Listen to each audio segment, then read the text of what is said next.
Dear God, Almighty and exalted Father, today we come to you with fervent prayers for peace and reconciliation. Peace is not merely the absence of war on earth, it is a state of the soul where love, understanding, and harmony reign.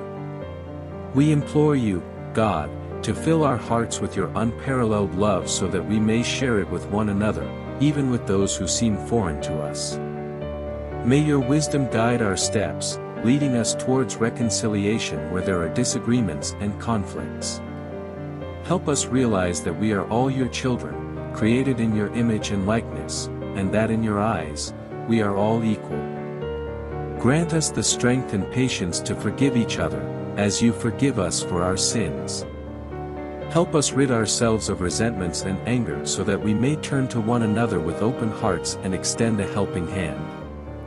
We ask you, God, to intervene in our affairs and guide us on the path to peace.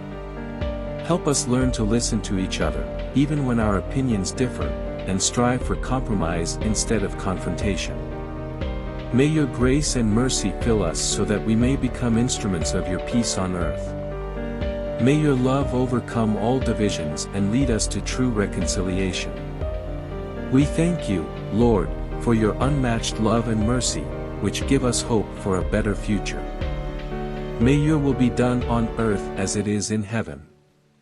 In the name of Jesus Christ, our Savior and Lord, Amen.